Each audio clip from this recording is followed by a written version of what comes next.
maybe it's thinking.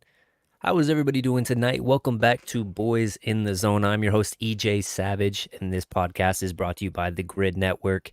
Haven't been on, I think, in 2 weeks. Just not a lot of news to talk about, and I just didn't feel like doing it. I was sick one week, and the next week I wasn't fully back. So, 2 week hiatus, but I am back, and I've got a good guest here, Lord Dylly. He's been on the show once prior to now. He's starting to do some Twitter Spaces, which would be interesting if you guys checked it out as well. And that is with the Cowboys storyline and a group of their followers that start that space and just talk Cowboys. So it's a fun thing. So make sure you check that out. But also, Lord Dylly does have a YouTube page. It is right under on the screen right there. YouTube at / Lord Dylly. And without further ado, man, how are you doing tonight? Great, dude. How you been? It's been a while.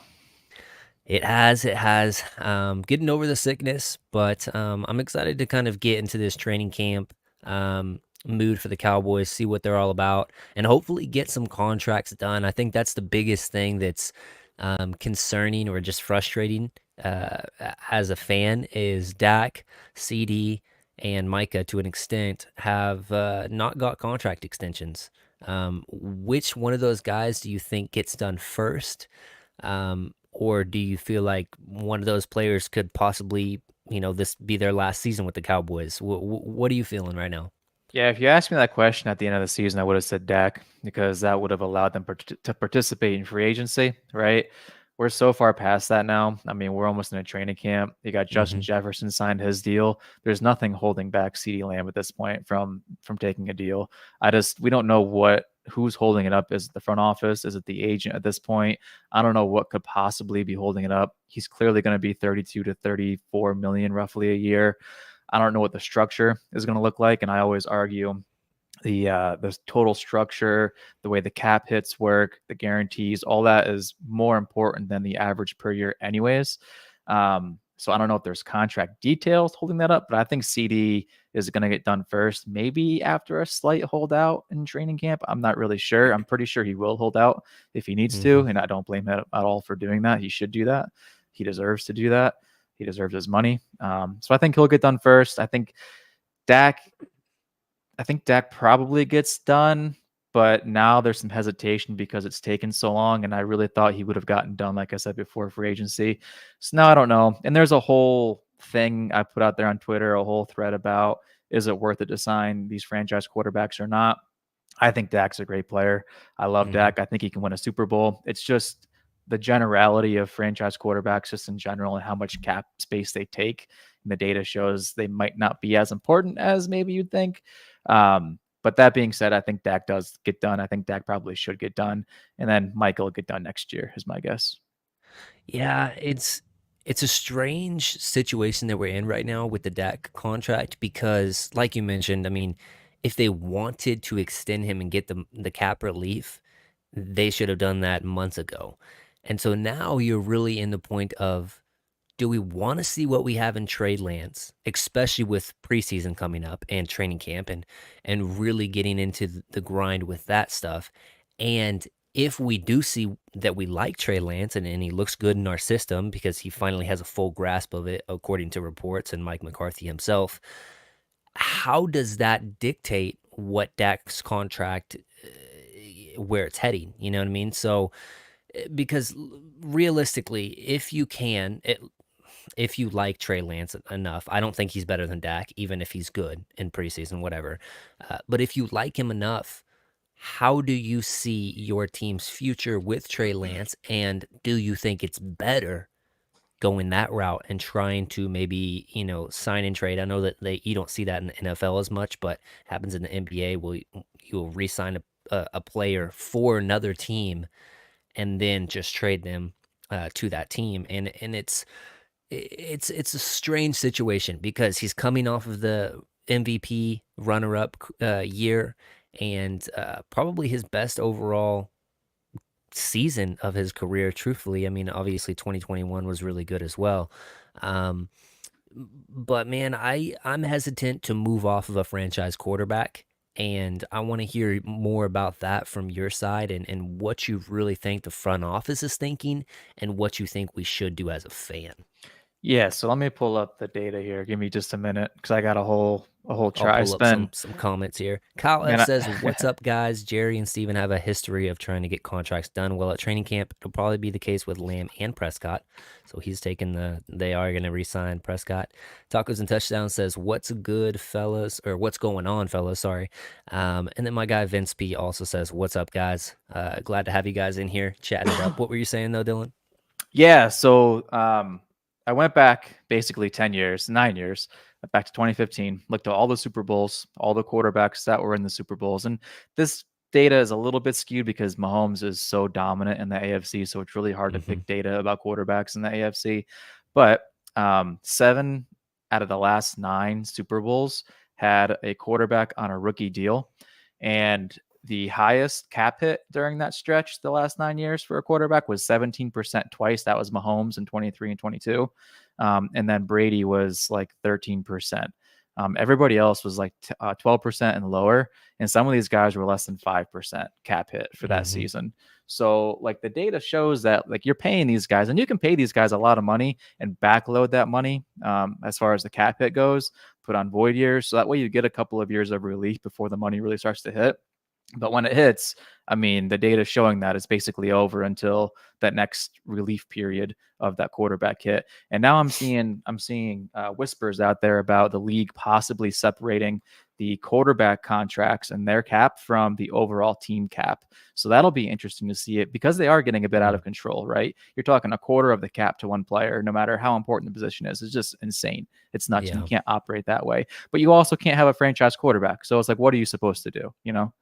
Yeah, and you can't, and it's crazy because you can't let them walk in free agency and get nothing for them, and that's one thing that the NBA has implemented that's been kind of good is if you do leave, or sorry, if you stay with the hometown team that's drafted you, you can actually allocate more money than any other team can offer that same player.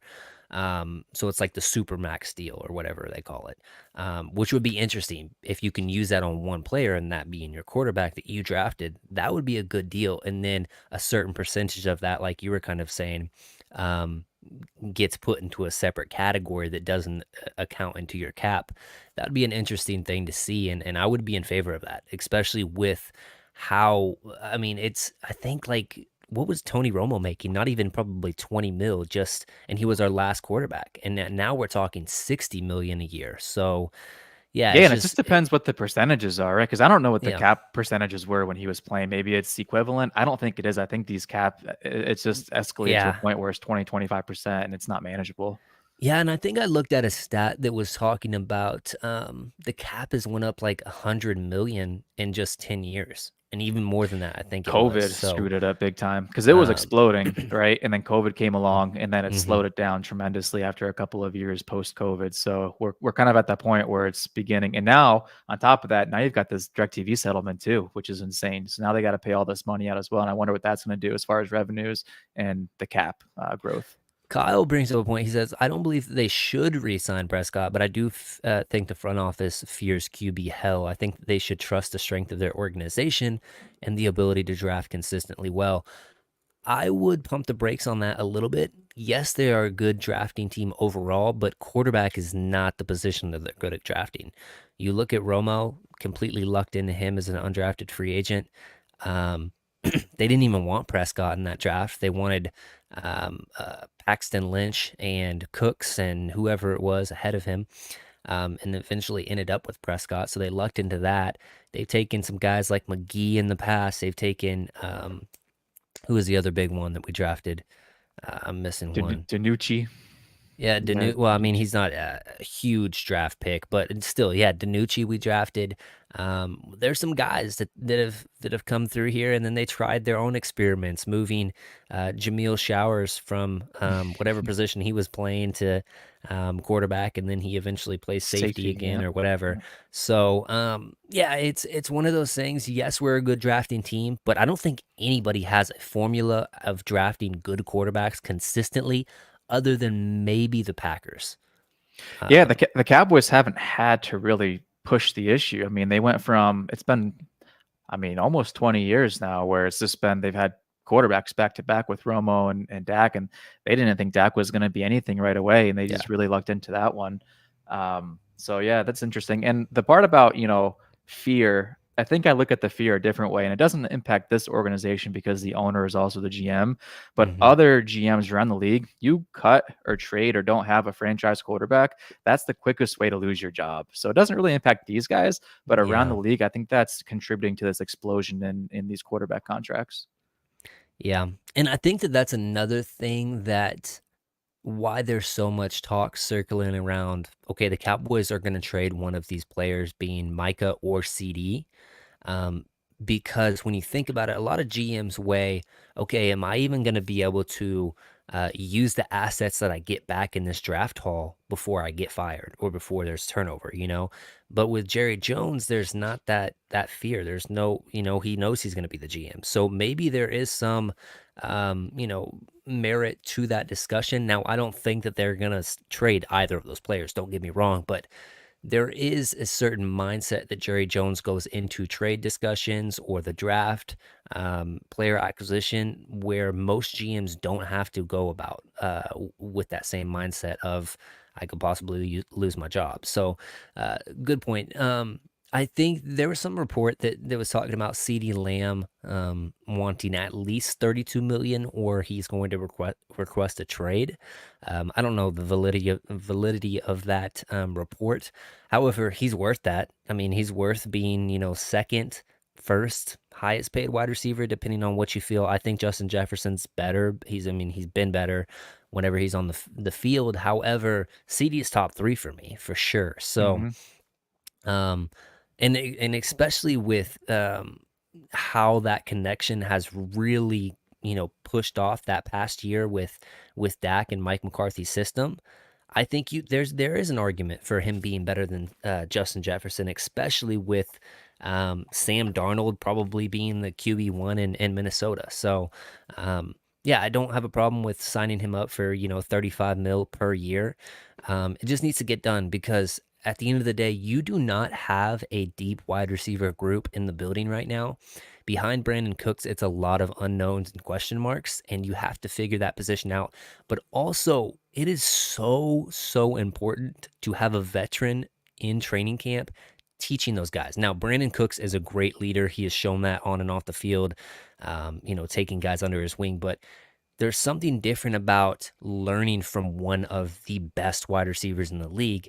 Brandon Cooks isn't that anymore. CD is. So, especially for the young guys, it's very important to have him in there at training camp.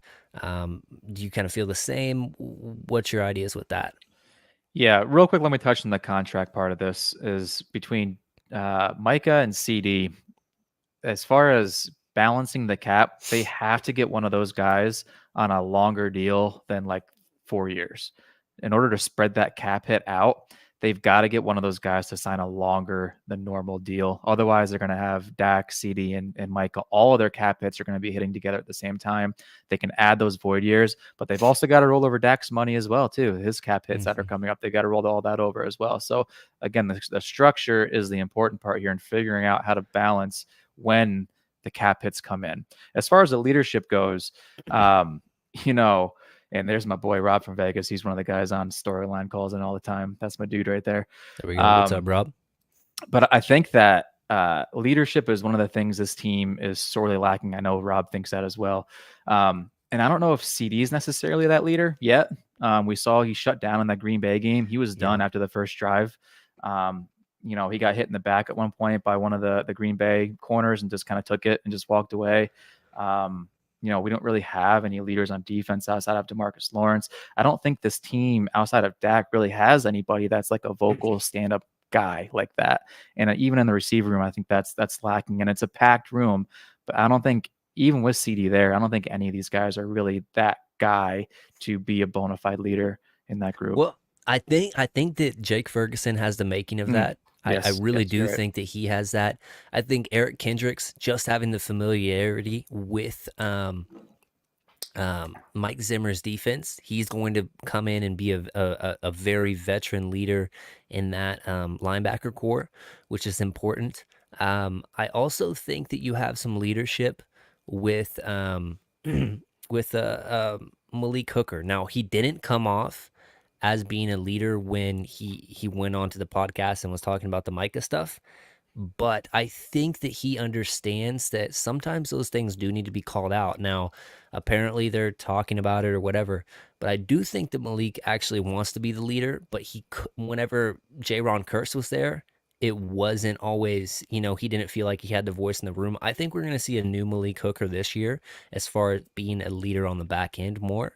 And I'm actually really excited for him in the back end with Mike Zimmer's defense and just not always bringing, because Dan Quinn would almost always bring down the strong safety into the box and kind of leave Malik up there to play, roam safety all the time by himself. And I think that hurt him a little bit. So disguising some more things, I think Malik's going to be a lot better. And I'm actually excited about that. But I will say to your point about CD being the leader, yeah, I think that less about him talking to younger players and more about just showing them how to do it. This is how I get off on this release. This is how I run this route. This is, if the cornerback is pushing me towards the sideline, this is how I come back and gain that leverage and allow my quarterback a lane to throw this on this go ball, etc. Just stuff like that. And especially young guys, not always are leaders the most outspoken people. So as a young guy, it's also your job to come in and ask questions too. So No doubt. just him being there and you being like, hey, CD, how do you run this? Or how do you do this? I mean, I don't think he doesn't come off like a prima donna where you'll find out. Like he'll explain it. And I think that he also knows the value of that because Amari Cooper, he has specifically said Amari has taught him a lot about the game. Even Brandon Cooks coming in and showing him how to run certain routes one way or the other. So I think he realizes the importance of that as well. I just don't think he's very outspoken, and he definitely gets into his feelings, and he wears his heart on his sleeve a little bit on the sidelines. Yeah. Jumping over. Oh, sorry. Go ahead. Real quick, on the leadership front, you're right. There's two different kind of categories of leaders. There's the kind of tutorship kind of guy, the mentor kind of guy, like I think you're talking about with CD. And then there's the vocal leader on game day, get in your face, make sure you're doing your job right. That's like a DeMarcus Lawrence. How do you feel about putting pressure on these guys to try and be leaders when necessarily they don't have that natural talent, like for instance Micah Parsons? I think this is my most exciting thing that I've heard thus far during the offseason is Mike Zimmer is going to be down on the sideline, which takes the onus off the players always having to be the leaders down there and puts it on the coach. And I think that that's a big thing that Dan Quinn's defense lacked, is it was always either and I think that the reason why the secondary was so locked in most of the games is because Al Harris was down there on the sideline talking to his guys, For sure. versus Dan Quinn up in the booth. And it's different when your head coach is talking to you about something like, yo, the front seven has to be completely in tune with the back four. And those things go a long way. So Mike Zimmer being down there, being a leader, Eric Kendricks as well. I think that he's going to be so good for Damone Clark, Overshown, these younger guys. And then, D-Law, he's one of those vocal leaders. I think that actually, for as much as Ron Curse talked, if you're going to be one of those leader guys that's always, chirping and talking and trying to hype up your guys, you don't want to be the reason why they're letting up big plays either, because you lose some of that credibility. And I think that Ron lost some credibility last year in that department. And so I'm excited to see what Malik does as a leader on that back end role. You're also getting Trayvon Diggs back. He's going to be not just showing up in crutches at home games. He's going to be there on the field talking to the younger guys. I'm also just excited about Zimmer because he's really a secondary specialist. And for that back end and just being down on the sideline, man, I think that that's the most important and most exciting thing from him being the DC. But yeah, I mean, more players that step up and want to actually put their money where their mouth is a good thing for this team. And I think What do you think about Micah guys, in that regard?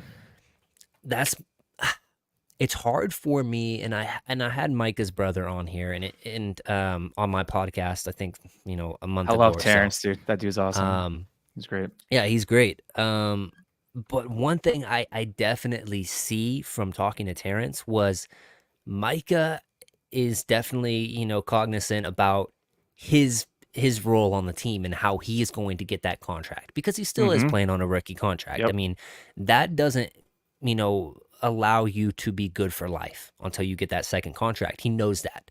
And so I'm not going to knock the guy for looking out for himself. I just want to see him be willing to meet with Zimmer and say, "Hey, listen, I know that I want to rush the passer and stuff like that. However, it is if it's more advantageous for the team, even if it's at the detriment of myself, I will play some linebacker or I will do this or I'll do that." I think that would go a long way, not only with fans that have question marks circling him, and especially with his podcast and stuff like that. Say what you want. I don't really read into that stuff as much. However, when you get your tail whipped, don't go on the next day talking about, oh, it's good. We're gonna get them next time. No, you guys have played that team twice before in the playoffs, lost back-to-back seasons to them in the playoffs. You can't go on after what was it, a 35-7, something crazy like that loss. You cannot go on the next day and chuck it up to, oh, we just got to be better. Like that's not what we wanted to hear. So That's what you say week 7 when you lose. Yeah. Not when yeah, you lose the big game. I'm with you though. I yeah, mean, I don't think the podcast is typically that big of a deal. I understand. I always say the same thing you're saying right now about him wanting to play DN, getting the sacks. That's how you get the money. You get paid more as hmm a DN or edge rusher than you do as a linebacker. But he's an undersized guy. He said he's an undersized guy. He's not an undersized linebacker, especially if he's going to go play like Will or something like that. And he can flow sideline to sideline, help in the run game at that yeah. point. And it's going to, I think, be beneficial for him, help him probably last longer into the season, maybe get more sacks that way. So I think he's got to take a more holistic approach to it. And then as far as the leadership goes, don't be a leader, Micah. Like, you're not born with it. You don't have that natural gift to be a leader. I don't want to force him to be a leader. I just want him to go be a dominant, heat-seeking missile type player. Yeah. If you want to be a leader at some point, if you grow into it, great, but don't force it. You know what I mean? Like, don't say you're going to be a leader and then not do the steps to be a leader, like show up at voluntary OTAs. I mean, that's a big part of being a leader, I think, is being with your And team. But sometimes a leader isn't the vocal guy, okay? And that's fine. But when your team comes to you or your DC comes to you and says, "We need to play, dude. You're our best player. We need to play." And then you take that in and then you go out there and perform on the field. That can also be a semblance of a leader as well. Taking the onus of, okay, I'm the best player on this team, on this defense. I have to be that down in, down out, don't take plays off. And that's another way to be a leader. So yeah, as far for sure. as the Yep. Micah stuff, man, it doesn't bother me. The podcast stuff, being the president of, whatever it was at Bleacher Report, whatever, that does not bother me. I completely advocate for players, finding different avenues because in reality, the NFL is not a given. You can get injured like that and your career is over. So him having that podcast set up and where he can bring players on and talk and do stuff like that, that's great. It doesn't bother me, but it's the time and place kind of a thing. If you Mm-hmm. get your tail whooped that bad, don't come on and give us excuses. Don't I would just not even come on, like how he dodged Skip Bayless and Shannon Mm-hmm. Sharp, I believe it was his rookie Yep. year. That's what I want to see personally. But anyways, moving on to more of the NFC East talk. And I mean, there's the other teams have been gearing up realistically compared to the Cowboys. The Commanders have signed a lot of former Cowboys, including Dorrance Armstrong, Dan Quinn, obviously is their new head coach, Tyler Biotish, Fowler Jr.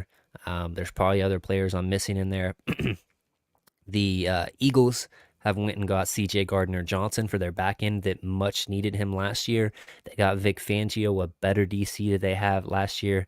I would say Kellen Moore is a better offensive coordinator than Brian Johnson was last year, even though I don't think that Kellen Moore is a great OC. but that team has made moves. And then the Giants went and had a really solid draft, getting Malik Neighbors and also trading for Brian Burns. So, and they got another one of my kind of pet cats and Tyler Nubin on the back end as a safety out of Minnesota. So they're gearing up. All of these teams are going to be better, in my opinion. And the Cowboys realistically stayed the same to me or got Hmm. a little bit worse. And so, how do you feel? And relative to the division opponents. Now, I don't think that the Giants or the Commanders bridge the gap to really compete with the top two dogs in the division, but they have got better in my opinion. So, Yeah. where do you start within this division? How do you think that this is going to go? I think that adding a bunch of players is a step in the right direction. But when you're as bad as the Commanders have been, when you're as bad, especially the Giants, as they have been, it's going to take more than an off season of new acquisitions to really take the next step. Yeah. I'm interested to see Neighbors and Diggs. They're already talking all that trash. It's like, sit down, young guy. You're a rookie. You haven't done anything yet. But, anyways, um, the Eagles, I think it's going to be obviously between the Cowboys and the Eagles. Cowboys, when you compare the rosters, I mean, I think they're still neck and neck. The Cowboys, they lost a bunch of kind of role guys, and then they lost obviously Tyron Smith and Tony Pollard. Pollard is Hmm. kind of maybe good, maybe not good. We still don't really know. I don't think he got that great of a shake here, a fair shake in Dallas, the way they used him, how poor the Definitely. offensive line played in the middle. So we'll see what he does out in Tennessee.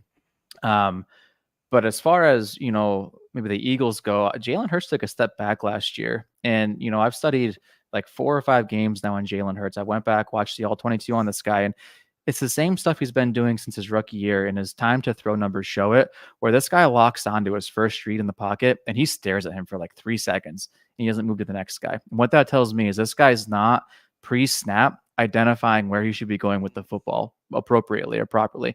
And Yeah. I see these Eagles guys, these Eagles fans are telling me, well, it was a scheme from last year. It was long developing routes, so it could be.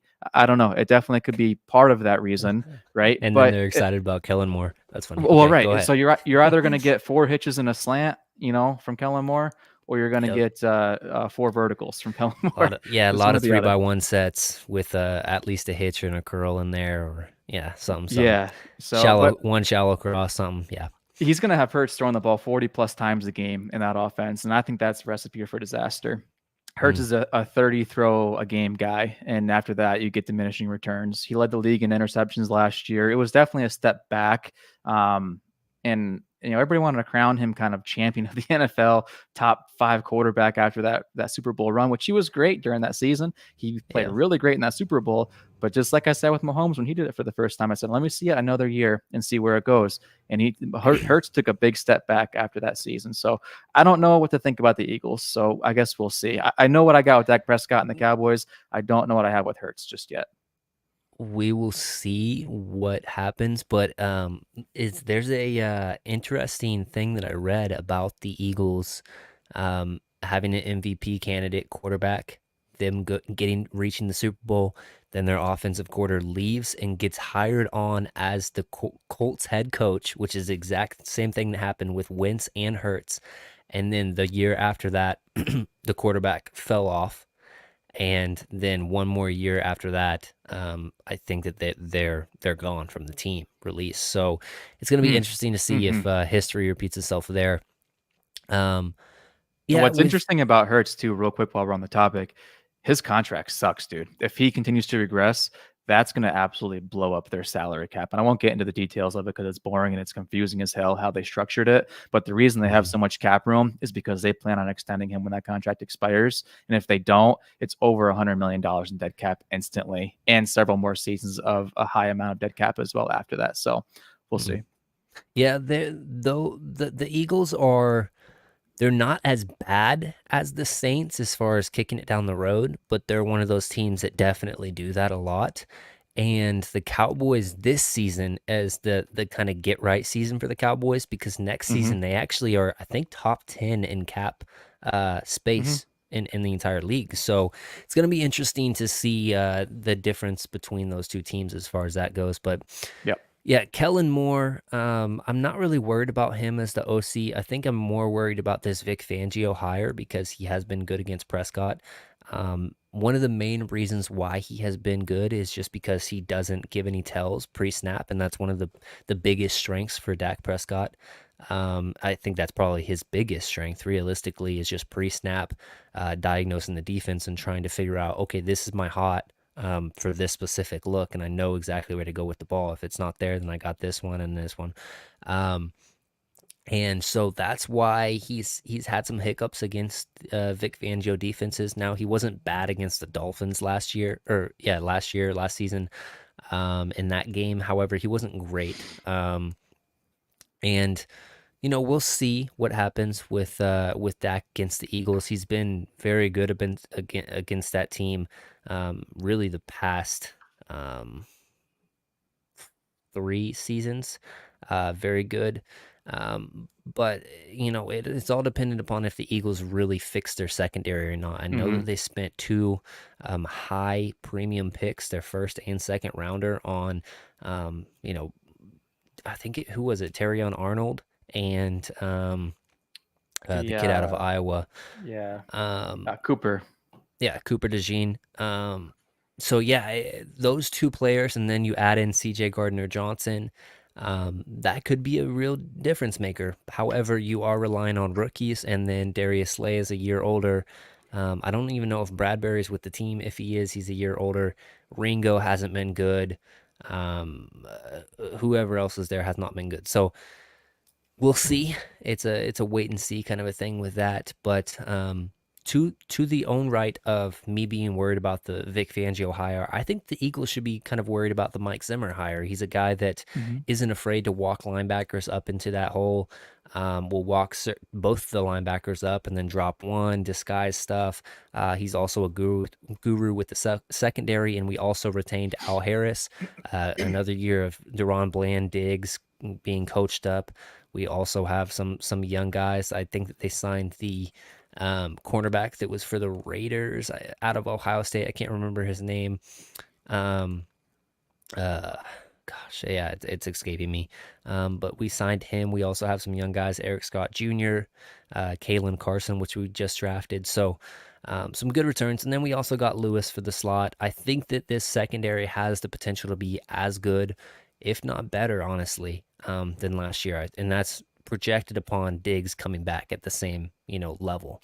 If the ACL is kind of a hindrance to him, maybe not. But I'm excited about the Zimmer hire, truthfully. Yeah, and on the cornerback topic, I was looking at the roster and I don't have it pulled up now, so I couldn't tell you all the names. But after CB3, it's really interesting because there's going to be a battle. I think Jordan Lewis is gone next year. This is his last year. They've got him on a 1 year Hmm. cheap deal. It's like $2.5 million.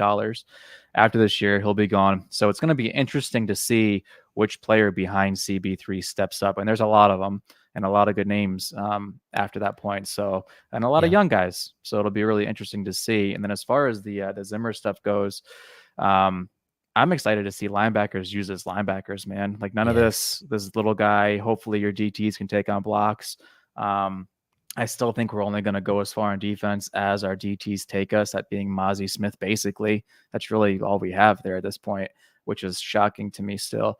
Um, You know, I it's weird because I think that the Cowboys saw the Armstrong's numbers were, pedestrian in the run game. hmm Um, Fowler was not good in the run game. hmm Who am I missing? Osa, Well, no, I'm talking free about tech. just D ends. There's one more D end. Sam Williams. He was hit and miss as well. And then Micah, who's not good in the run game. So I think with our second round selection this year, we've got two bookends that can run defend now with Lawrence and his name is escaping me, the second round Nealon. pick. Yeah, Marshawn Nealon. Yep. Both of those guys can run defend. Sam Williams should be getting better. He gets some tackle for losses here and there, but he's hit and miss. And hopefully Micah under this Zimmer system isn't just okay, get the quarterback, get the quarterback. He's more disciplined, and I hope that helps because when you when your ends are um stout in the run defense, it does help your defensive tackles and especially your linebackers because they don't have to worry about, oh, this running back can kick it outside because our ends are always QB hunting. They can really focus in the middle and just hit those holes. So Sure. I think Yeah. that that's one thing that I'm excited about. And then you factor in, Kendricks as an actual middle linebacker that understands the defense and can get the younger guys in position. I think that's going to help a lot because after LVE went out, Damone Clark was bad in just just diagnosing what's happening in front of him. Yeah, and you mentioned Nealon. This is going to be a big. I know it's his rookie season. This is going to be a big deal for him because this is D-Law's last year on his contract. Yep. I'm assuming he's probably going to be gone next year potentially. He's aging. He's probably going to want a decent chunk of change to stay around. He might go be a mercenary somewhere else after this to get paid. Not sure Yeah. on He's a probably 1 gonna year, be 2 year deal. quarterback or Super Bowl hunting. Yeah, I would think so. I would think so. And so if Nealon can step up and be the next D Law, which all reports are saying that that's what he's supposed to be, then I'm Yep. excited to watch him play and see what he can do, especially if he's going to play opposite of D Law this season and really lock that down on the edges against the run. That would be nice to Yep. see. Yeah, I kind of like how they have found a legitimate backup to D Law Hmm. instead of just rolling out whoever Fowler, Armstrong, Sam Williams, because Sam Williams fits more into the backup of Micah.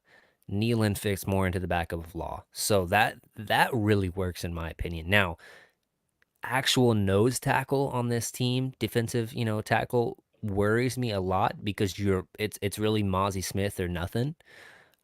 Which Yeah. I think that that's kind of, just hoping on a prayer kind of at this point. Yep. But we will see. Obviously they got the where is he out of? I don't even know.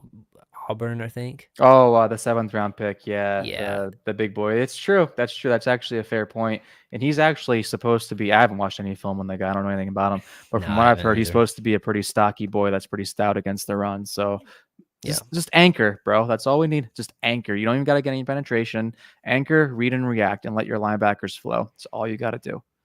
Yeah, I think that's just the biggest position of worry for me on the defense. Other than that, I feel really good about the linebacker core, as long Yeah. as Kendricks doesn't get injured, and even, I mean, God forbid he does get injured, but I think that Overshown is just he shows more want and more like I feel like he knew where to be in those Hmm. preseason game. You could see that he was studying hard, and he wants to make an impact. He So I made don't. that 3rd and 1 play. It's just a Yeah. monstrous play. Yeah. So yeah, I think that he'll be good. He could play middle linebacker and really diagnose stuff, whereas Damone Clark isn't going to as much. Um, and then you also add in the linebacker out of Notre Dame, Liafu, and so and all remarks out of the rookie camps and all that stuff is he's looking good. So I'm excited about that. Really, just having guys that actually play linebacker, like you mentioned earlier, and not these safeties that are just called up. So Yeah. and then When you look at linebackers throughout history that have been really great, even like the Ray Lewises and stuff, they always had really good defensive tackles in front of them, right? Every single one of yeah, them have always had them. So that's concerning because your linebackers are really only going to be as good as the guy in front of them allows them to be. Because if those offensive linemen are reaching the second level on a consistent basis, even if you try to side whatever it is, you can't really play at 100% ability if you've got guys on you. You can't flow and run to the ball at that point. So I yeah, guess we'll see what Mozzie does. yeah. That's I think we'll probably see another end season trade for a defensive tackle, depending Hmm. on where Mozzie's at. Because if Mozzie's not doing it, you have to make that move. And I think Zimmer's the type of guy that he's going to go to the front office and be like, "Listen, I want to play this kid. He's a first round pick, but I'm trying to do what's best for the team, what's best for me. Ultimately, I'm on a 1 year deal here too." Um, and he'll be like, "Yep, we need to make a move for a defensive It tackle." was And Justin Rogers, he, by the way, was the yes, other DT. Rogers, thank you. Yeah. Is he out of Auburn? I just closed it out. I think that's what it said. Yeah. Okay, well, either way. Yeah, and figuring out what you have in Mozzie is definitely important, but if it's not working out, cut your losses, go get somebody as early as you possibly can. Hmm. And even in training camp, like if you see this, yeah, obviously they have minimal pads and stuff on in training camp, but if you see that he's really not getting the push or doing what's expected of him, do not wait. If somebody comes available after cuts, you got to make your move and go get that guy, because it's that important. The defensive tackle position is that important for this team that has had the run game be an Achilles heel for them over and over and over for it seems like as long as I've been a Cowboys fan, really. I think this season hinges on it, honestly. Mm, I mean, we've seen it before where teams just run on them, like Buffalo. We saw it in Green Bay. I know the big thing in Green Bay was guys were 20 yards open and they had a 20-yard radius in the yeah. secondary, right? But you look at the run game too; they got destroyed in the run game as well. So, that's been their vulnerability. I remember years ago too, the Rams beating them up. I mean, it's been an ongoing issue for a very long time. Even when they had good defensive tackles like Jay Ratliff and these guys, they still got beat up occasionally in the run, and it's always been kind of an Achilles heel of this team. I'd love to Yeah. see an investment. And to be fair, they made the investment in Mozzie Smith. Now they kind of ruined him by making him drop all that weight, his rookie season. But they made that first round investment in him. So let's hope it pays off, I guess. It's a lot of hopeful wishing Yeah. at this point, but that's all we can really do. Well, I looked up a win percentage and yards allowed for Dan Quinn against the Shanahan tree. Not good. He gets Yeah, waxed against Shanahan tree. Adversely, though, Mike Zimmer is amongst one of the best DCs against the Shanahan tree. So that's interesting. a good thing to see. I'll have to try to find that again and maybe send it to you. But it was early on in the season when I saw that. But it's one of those things, man. I think that they're seeing their fatal flaws a little bit now, more so than in years past, and they're realizing, okay, we need to make a concerted effort to get away from the stuff that has really hurt us and try to um and I don't think that they want to do it with the big names or anything like that, but I Hmm. think they tried to aim at the draft, especially this year in doing that. And like you said, writing on the walls for probably for Jordan Lewis after this year. What they went and got Kalen Carson, Yep. who's Big probably a time. third rounder. Yeah. Um, and dropped to the fifth round. Marshawn Nealon, same thing for the D Law replacement. Um, you get Cooper Beebe in there. Is he Hmm. your center or is he a possible Zach Martin replacement? Who knows? We'll see. But great Um, options though, either way, but right? exactly. And then Tyler Guyton, obviously, you don't get the luxury of sitting in behind Tyron Smith 1 year, but obviously that's your plan right there. So they've saw the error of their ways a little bit, and they realize maybe we need to stop paying these guys so much money all the time and try to get almost like Moneyball it to a way Hmm. where it's like let these guys go that aren't pivotal pieces, because what does every Super Bowl team almost have? A very good quarterback, a very good wide receiver one, and a stout defense. Though that's really the recipe. So I think that they're starting to see that a little bit more and realize maybe we shouldn't be paying our, okay, not okay, because D Law was not okay. He's very good in run defense. Hmm. He's okay in He's just pass getting old. rush, but he's just, yeah, exactly. So maybe we should stop paying these guys so much money and realize let's re up with a premium pick in the draft, second rounder, get somebody that can fill that role, let this guy walk, and then allocate that money to the more important positions. And so, maybe we will see a little bit more of the allocated cap hitting those really big positions like quarterback, wide receiver, and then the other money falls down and you and maybe we do see some trades for some pivotal pieces on the team in the past. They're willing to part ways with, and get draft assets back so they continue on with this process. But it's interesting. I think there's a potential of trades and signing players, whatever that might be, for running back. I don't know if That necessarily too. the Yeah. second or third running back, some sort of combination there is necessarily on this team. I think Zeke and Dowdle both obviously will have a spot, but after that, I'm rooting for Deuce. I love Deuce a lot, but again, that's kind of a hopeful wishing type thing. He does offer Yeah. something that nobody else in the running back room offers, right? He's a shifty guy. He can go play in the slot, which I know they've been putting him there. He can catch balls out of the backfield. I just don't know if they're willing to develop him in that way and dedicate the time and energy to create plays specifically for him to Well, succeed. I was at the bottom of the cellar as far as if I thought that Deuce was going to make this team, but then when the rule switch for the kickoff rule Yeah, switched around, true. his value went up to me because it's more like a run play than anything Hmm. because the teams are lined like this, so the blocking opens up and you know goes a certain way. So it's advantageous as a running back to have the vision in that department and be shifty and especially be small too. I mean that helps. So Turpin and him, I feel like almost are guaranteed to make the team because you want to have two of those guys on the same field at Exactly. once. Yep.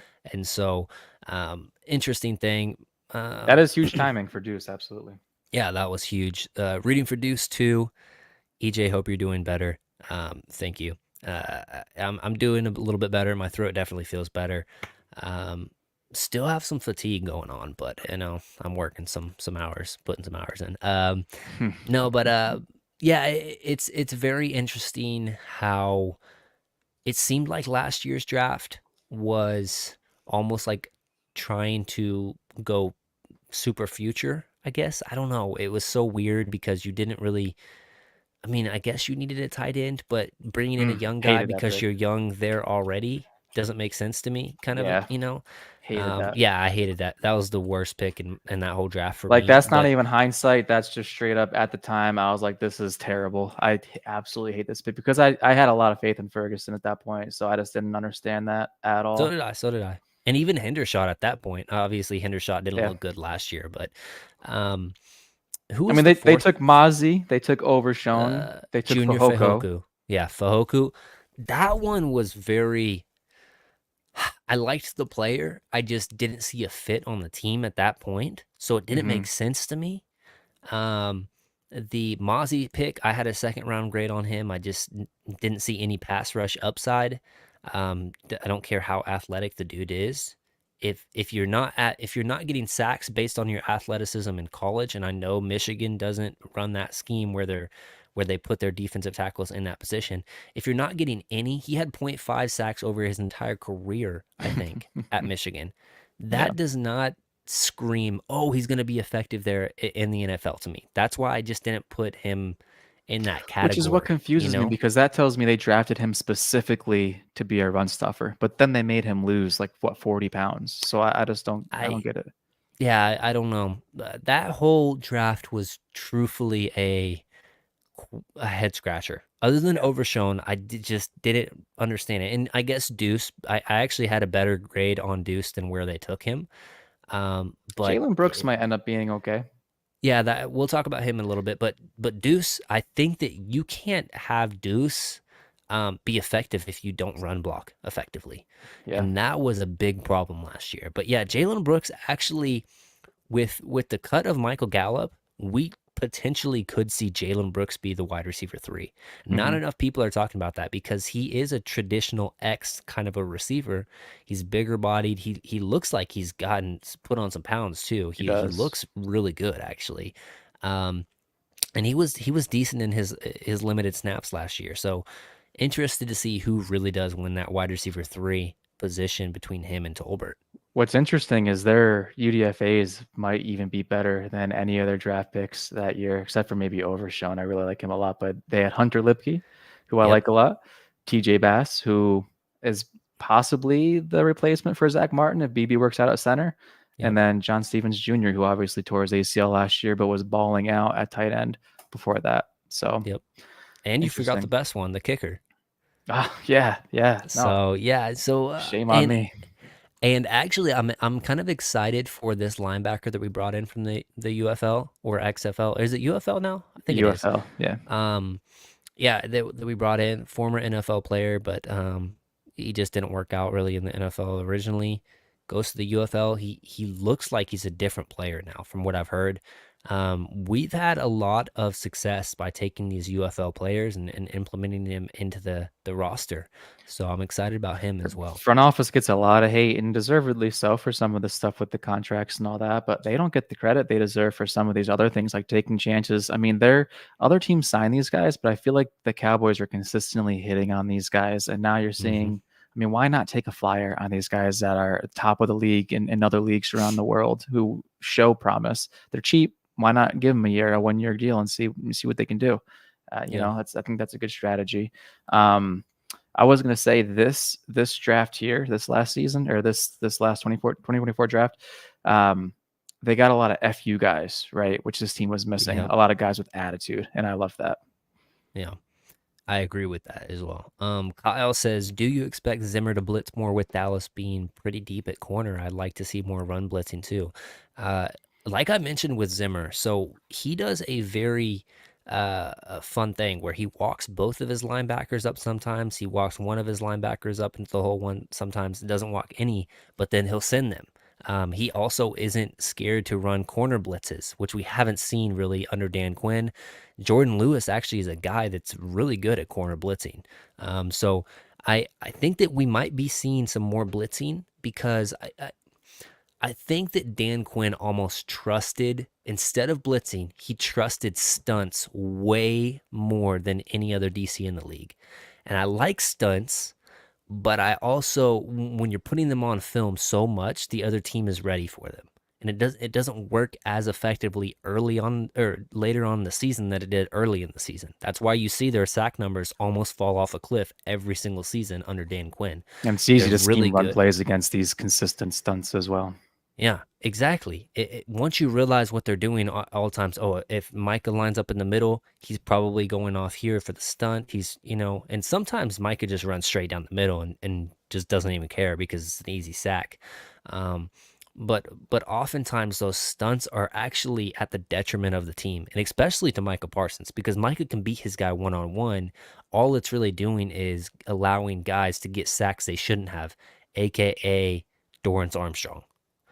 He was a huge stunt merchant on just getting sacks because um, the other team knows, oh, we've got a double team Micah right here, and he just runs free and gets a free sack. So Yeah. less stunts, more blitzing. I think that's going to be a realistic possibility for this Or team. you want to What do you keep think? running these stunts? We're gonna run some outside zones here, and we're gonna shield you off on the corner. It's easy. It's easy Yeah. to do. So yeah, just I don't want to play a straight up, just beat your man style defense. I want more movement. It's almost like last year too. Dan Quinn got comfortable with just keeping Micah at the edge every single play, every single down. Whereas, Hmm. like you were saying, when Micah's in the middle, well, guards aren't equipped to handle him. He can beat guards one on one. He can beat centers one on one. He can run the stunts and all that, whatever. It's when you move him around the entirety of the defensive line as a chess piece, it's so much harder to scheme. And I'm hoping that he's also open to moving to linebacker as well, just to be the ultimate chess piece. I mean, he can even cover guys. I don't think I want him covering guys all the time, but we saw it his rookie year. He went and picked up a guy out on a out route or a Saquon. fly route, Yeah. and batted the ball down. It was a nice play. So you got to move the guy around. So yeah. Anything else that you want to talk about, man? No, man. I mean, the contract is the big thing, but we hit that pretty early. I mean, that's the thing everybody's talking about still. Until that gets done, that's going to be the topic on everybody's mind. So, Yeah. and until the first one goes, I think once the first one goes, I think the second one gets done quickly, whether that's Dak and CD in whatever order. Those are the two that are going to go. It's just one's got to get done first, and I think the other one comes quickly after. I don't think either one goes into the season without a deal. Okay. Yeah, I think that I'm leaning. It's going to be within the first week of training camp. And I don't know how long they go. I think they go like 10 days or something like that, or maybe even longer. Um, but I think it's like that 3 to 5 day range is going to be the sweet spot for Dak. If he gets the deal, if he doesn't, I actually don't. I think they're just going to let him play on this contract all the way through the season and re-go. I do think that CD gets done though, and expect him to be up there with right where Justin Jefferson is, in my opinion. So you mentioned Trey Lance earlier and what they want to do with him, and he's interesting because I think if he plays well in the preseason, it gives you a couple of options. If you haven't already extended Dak, you can either use Trey Lance as trade bait. All right, you can possibly start him next year and get rid of Dak, and Dak's gone, and he's your starter. Maybe sign Trey because this is his last year on his deal too, so he needs a new contract. Maybe pay him 30 million, 32 million, whatever it might be a year. Or if he plays well, maybe you can try to regain some leverage with Dak at that point as well in contract negotiations. I don't think there's Yeah. a heck of a lot of leverage you can gain there. But the Cowboys have nothing right now leverage wise. So maybe that helps you get a little traction on their side. But an interesting tidbit on Trey Lance himself, we talked about the storyline stuff earlier, Nick Eatman. We had a call with him a couple weeks ago. He said in minicamp, Trey Lance was the third best quarterback behind Cooper Rush, that he didn't see anything from Trey Lance that Cooper Rush wasn't already doing or could do better throw wise, accuracy, arm strength, all that. So once we get into these padded practices, training camp, preseason games, I'm really interested to see what happens. I don't think Cooper Rush gets a lot of playing time in the preseason games. I think it'll be mostly Trey Lance. So it's going to be interesting if Dak doesn't have a deal and Trey takes off. That's very telling too, because I mean, Trey Lance and Cooper Rush realistically have had just about the same amount of time in this offense. Uh, like give or take, 7, 8 weeks, whatever it is. The Trey Lance got traded here. So they've had about the same time in this offense. If Cooper Rush is looking like QB2 over Lance, that's not a good sign realistically, and especially with his tools. I mean, he should have a more live arm. He should have the more velocity on the ball that just Cooper Rush just doesn't have. And if Nick and I trust Nick's evaluation of players, he works for the team, so he's out there looking at these guys 24/7. So yeah, it's going to be interesting to see. I think that preseason is where his money's going to be made or lost. But yeah, I think that the likelihood of Trey Lance playing good in the preseason is 50-50. I think the likelihood of Trey Lance being better than Dak Prescott is 0.05. Yeah, no doubt. So The thing Trey's got going for him, though, over Cooper Rush has never had a good backup offensive line in the preseason to block for him. Not that it matters. He's been QB2, whatever. Trey Lance, he has a good backup offensive mobility. line. He's got the mobility, but he's Yeah, also okay. got the offensive line to play for him too in this preseason. That's not just a bunch of garbage cans. It's actually some good players that'll block for him in these Yeah, games. Give him a chance to throw the ball. that's a good point. Kyle says, I'm not too optimistic on Lance. Arguably the best offensive mind in the NFL today. Had no problem trading him after seeing him practice for 2 years. Yeah, I don't know that Kyle Shanahan is good at QB evaluation, truthfully. I think that he just gets the best out of his players because of the offense more so than getting a court. Like he very much so likes cerebral quarterbacks that are good at pre-snap stuff, and that's the Jimmy G's and the Brock Purdy's more so than the Toosley guy. And that's one reason why he really liked Mac Jones in that draft. I don't know if you guys remember that, but he really was on Mac Jones. But they eventually took Trey Lance. So I don't know if it's an indictment on Lance or Shanahan more. I don't know. But I do know Mike McCarthy is kind of a QB guru in his own right and can probably get the best out of Lance. Cal has one more good point here. He says, keep a close eye on the running backs, obviously, after the cuts happen, and maybe get one of those guys or, pull an in-season trade for one of those running backs. I think that the Cowboys saw how bad they were in the short running game and picking, especially in the red zone. I think that they were almost top 10 in the league in attempted runs in the red zone, and they were outside of the top 25 in success rate of runs inside the red zone. And so terrible in the respects of that, but they also think, okay, what was Zeke good at? Inside run, like just get me 3 yards kind of runs and red zone runs. So I think that they're trying to right their wrongs a little bit with the Zeke thing. Hopefully Rico Dowdle stays healthy. I think that I really do think that Zeke is going to be running back 1, which a lot of fans don't want to hear. But I am completely open to going and finding a running back that gets cut from another team. I know that the Jets have a surplus of talent at the running back position. The Dolphins also. I think the Broncos have some good players there as well. So there's a lot of running back talent out there. We've just got to be willing to pull the trigger and not let a name that has brought Jerry Jones some joy in the past, aka Zeke Elliott, deter him from going out there and signing I a think better player. if this running back room stays the same as it is now, I think the key for this offense is going to be you're going to move the ball through the air, you're going to score on the ground because you got pounders. I mean, all these running backs are the same. Royce Freeman, Zeke, all these guys basically Luke do the same Connor, yep. thing. Yeah, even Rico to an extent. I think he's a little shiftier than some of the other guys, but he can bulldoze some people as well. They're all the guys that are going to line up and get you 3 yards to carry, just bulldozing people as long as there's a lane to run through. They're not going to break away from anybody. So move the ball through the air, score on the ground. That's the Yeah, plan. absolutely, man. Hey, short notice I hit you up and you got on here. I super appreciate it. If you guys have not already followed Lord Dylly on Twitter, YouTube, um, are you on any other platforms? During the season, I'll hop on like Instagram, TikTok. Right now, I'm just kind of on YouTube and Twitter. I'll be Okay, picking up my content here in the next probably couple weeks. I've been on a hiatus. I don't really do much in the off season, but once the season starts rolling around, I pick up. sweet. Well, pleasure having you on again, brother. Thank you for the late notice showing up and talking some ball. If it's your first time on my channel or if you're on Twitter, go to my YouTube channel, leave a like on the video. I think it's in the link. And also subscribe, set the notification bell. And I do a new show every Tuesday, except for the past 2 weeks. I've kind of been sick and whatnot. But really going to continue to push out content, especially during training camp and whatnot. And probably have some exclusive footage from training camp as well. So stay tuned for that. Without further ado, though, we'll catch you next week. Peace.